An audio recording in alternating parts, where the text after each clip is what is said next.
Galileo Galilei, 1564 a 1642. Muy enfermo y totalmente desilusionado. A sus avanzados 70 años, el prodigioso matemático y astrónomo Galileo comparece aquí ante el tribunal del Santo Oficio de la Inquisición. A pesar de que el embajador del Vaticano había advertido al Papa Urbano VIII que Galileo podía morir en el difícil viaje de Pisa a Roma, el Papa insistió en traerlo en una camilla hasta esta ciudad.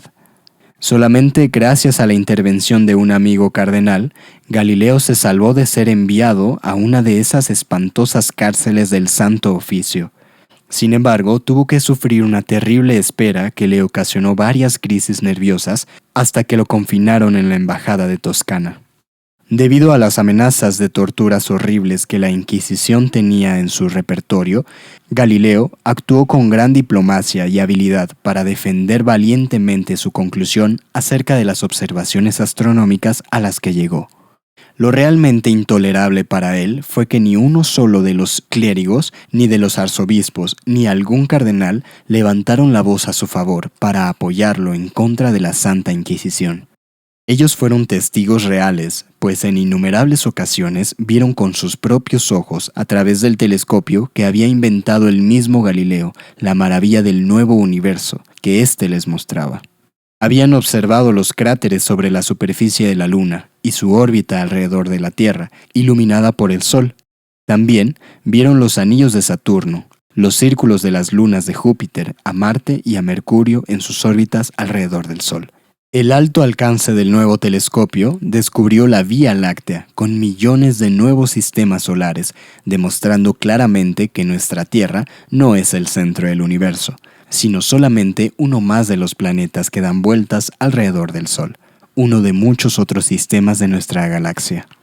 A pesar de estos irrefutables hechos, mismos que ya habían sido presentados por Copérnico medio siglo atrás, estos iban en contra de las teorías de Ptolomeo y de Aristóteles, quienes definían a la Tierra como centro del universo, con el Sol y las estrellas circulando a su alrededor. Para la mayor desventura de Galileo, en este tiempo, la Iglesia luchaba desesperadamente y sin éxito para suprimir la nueva doctrina de Martín Lutero, y la Iglesia no podía tolerar ninguna otra desviación a su antiguo e impenetrable credo donde se afirmaba que la Tierra fuese el centro del universo. ¿Qué tiempos tan inciertos y tan injustos me ha tocado vivir?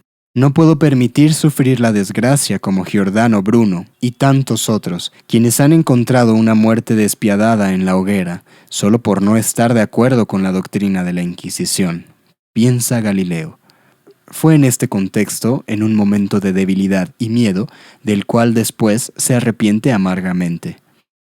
Cuando Galileo recita y firma el infame documento del diabólico inquisidor principal, en donde se retracta de todas sus observaciones astronómicas. Pero al finalizar este humillante acto de sumisión, susurra, y sin embargo se mueve, refiriéndose a la Tierra en relación con el Sol.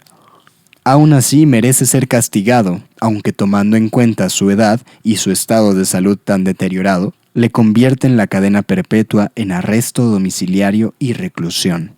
Así, Galileo no se convirtió en mártir, actitud que hubiera sido inútil. Después de recuperar su autoestima, su prodigiosa actividad mental continuó hasta sus últimos días.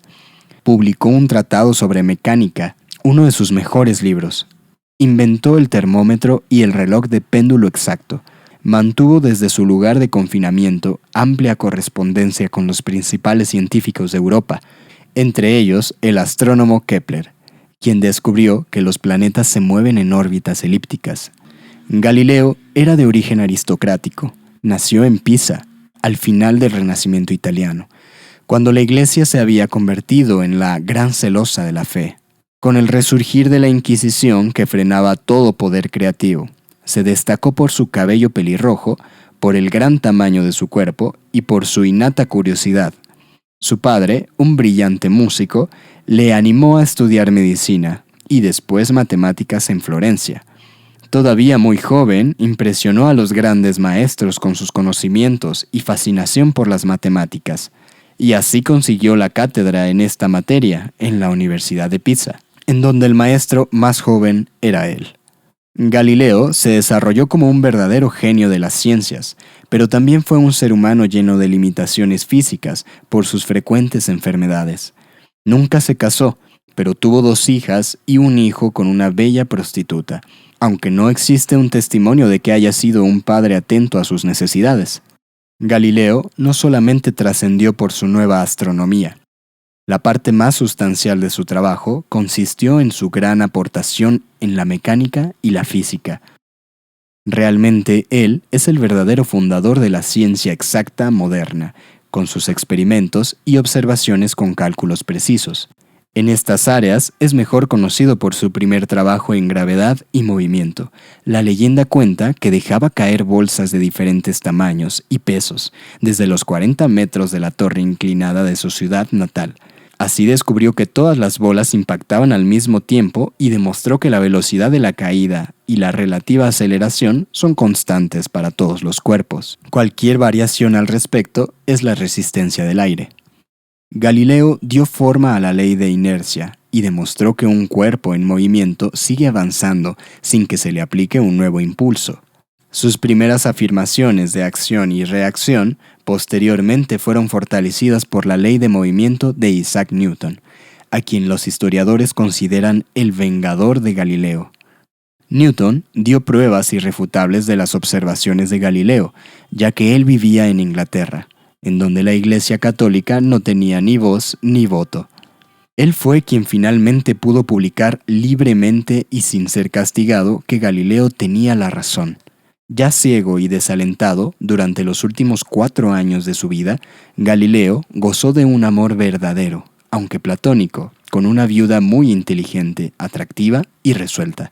Ella, al escucharlo, comprendió que las fronteras de la mente no tienen límite y supo que se hallaba ante un ser excepcional. En 1642 murió aquel gigante de la investigación racional. Finalmente, en 1992, casi 4 interminables siglos después, el Papa Juan Pablo II decretó la reivindicación de Galileo y reconoció el error de la Iglesia. Sí, la Tierra gira alrededor del Sol.